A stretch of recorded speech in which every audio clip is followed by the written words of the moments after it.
नमस्कार किसान भाई, आप सभी का एक बार फिर से हमारे YouTube channel Rahul social worker में स्वागत है। किसान भाई, आज के वीडियो में लोग बात करने वाले हैं मूंगफली की खेती के बारे में। तो चलिए जल्दी से वीडियो को शुरू करते हैं। तो किसान भाई, सबसे पहले हम लोग बात करते हैं इसके लिए मिट्टी। इसके लिए अगर मिट्टी की बात किया जाए तो उचित जल निकास वाली बलुई दोमट मिट्टी इसकी खेती के लिए सबसे अच्छी मानी जाती है, जिसका pH मान 6.5 से 7.5 के बीच हो, बहुत ही अच्छा रहता है। अगर खेत की तैयारी की बात करें तो पहली जुताई मिट्टी पलट हल से करने के बाद 2-3 जुताई देसी हल या कल्टीवेटर से करते हैं और अंतिम जुताई के समय खेत में पाटा चला के उसको अच्छे से समतल कर लेते हैं। किसान भाई, इसके बाद हम लोग बात करते हैं मूंगफली की बुआई के बारे में। तो इसकी जो बुआई का सबसे सही समय माना जाता है वो 15 जून से 15 जुलाई के मध्य सबसे सही समय होता है। और इसमें दो प्रकार की प्रजातियां होती हैं, एक गुच्छेदार वाली होती है और एक फैलने वाली है। तो दोनों की जो बीज दर है वो अलग अलग है। अगर सीधे बढ़ने वाली प्रजातियों की बात किया जाए तो इसका 1 एकड़ में 30 से 35 किलोग्राम बीज की आवश्यकता होती है। और अगर फैलने वाली प्रजाति है तो इसके लिए 1 एकड़ में 24 से लेकर के 28 किलोग्राम प्रति एकड़ बीज की आवश्यकता होती है। इसके बाद हमारा जो अगला पॉइंट है वो है बीज शोधन। मूंगफली के बीज को अगर उपचारित करके बोना चाहिए ताकि जितने भी फफूंद वाले रोग हैं वो नहीं लगते हैं। इसके लिए बहुत सारी दवाएं आती हैं, जैसे आपका मैनकोजेब हो गया, थीरम हो गया, कार्बेंडाजिम हो गया। इनमें से किसी भी दवा का प्रयोग कर सकते हैं। इसकी जो मात्रा है वो 2 से लेकर 3 ग्राम प्रति किलोग्राम के हिसाब से उपचारित करके बोना चाहिए। उपचारित करके बोने से एक फायदा यह है कि जो बीज का अंकुरण है वो अच्छा होता है और पौधा स्वस्थ होता है। किसान भाई, इसके बाद हम लोग बात करते हैं दूरी का, यानी मूंगफली को कितनी दूरी पर बोना चाहिए।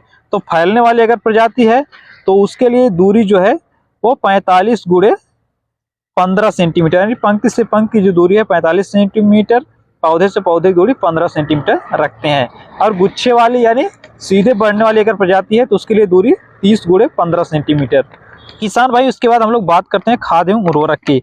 तो ये दलहनी फसल है तो इसमें नाइट्रोजन की बहुत ज़्यादा जरूरत नहीं होती है। शुरुआती अवस्था में 6 से लेकर 8 किलोग्राम प्रति एकड़ नाइट्रोजन की आवश्यकता होती है।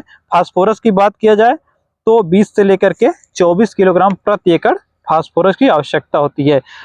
किसान भाई, अगर आप शुरुआती अवस्था में यानी खेत की जब तैयारी कर रहे हैं तो उस समय अगर गोबर की खाद मिला रहे हैं तो बहुत ही अच्छा परिणाम निकल के आता है।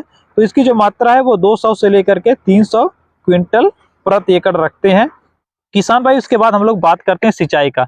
तो मूंगफली में बहुत ज़्यादा सिंचाई की आवश्यकता नहीं होती है। अगर मूंगफली में फूल आने की अवस्था है तो उस समय एक हल्की सिंचाई कर देना चाहिए।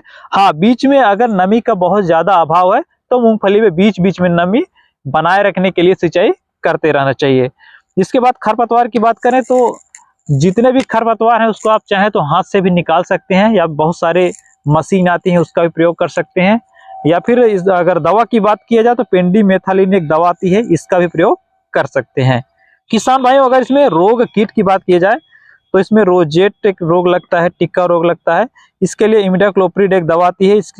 इसकी जो मात्रा है वो 1 से 2 ml प्रति लीटर के हिसाब से आप छिड़काव कर सकते हैं। कटाई की बात करें, जब पौधा थोड़ा थोड़ा पीला पड़ना शुरू हो जाए तो सबसे सही समय है पौधे की कटाई का।